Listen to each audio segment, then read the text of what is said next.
And now for news from Uttarakhand, where the Congress will decide today on who should replace Vijay Bahuguna as Chief Minister. Among the names doing the rounds as Bahuguna's possible replacement are Harish Rawat, he's a member of the Congress, a senior one of that, and a Union Minister, State Assembly Speaker Govind Singh Kunjwal and Pritam Singh.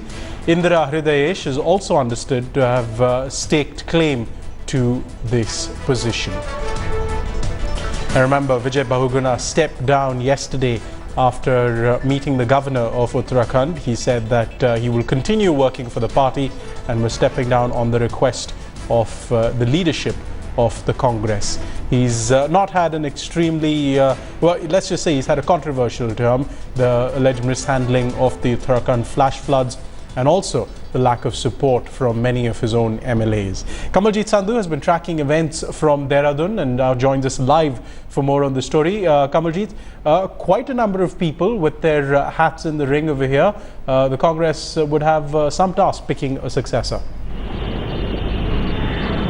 Well, it's not going to be very easy for the Congress party. Remember, the Central Congress observers are reaching here, expected to reach here by any time between 10 to 10:30. But we know late last night also that various camps were actually meeting at undisclosed locations.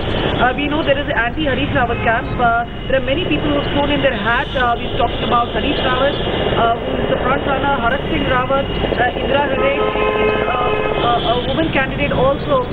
We know there is Pritam Singh, there is Govind Singh. So in that sense, there are many people who are actually front runners to become the Chief Minister, but there are divisions within the camp itself, and it's not going to be extremely easy for the Congress party. And remember, this is also an election year. 2014 election is just a couple of months away. They do not have a Chief Minister in place, and so obviously there could be a lot of trouble as far as the meeting here is concerned. There could be sparks which could fly, but after all, what we know is that the three observers would come in, which includes Ambika Soni, Ghulam Nabi Azad, Janardhan Dwivedi. They would be deciding on a name. It's not very clear whether they will make an announcement here or will go back to Delhi and then perhaps make an announcement. But yes, what we know is that Congress party itself is clearly divided on a particular name itself, and this could lead to more trouble. But yes, as far as preparations are concerned, we know that the parade ground has fully been prepared for the Chief Minister's speech and the swearing-in ceremony.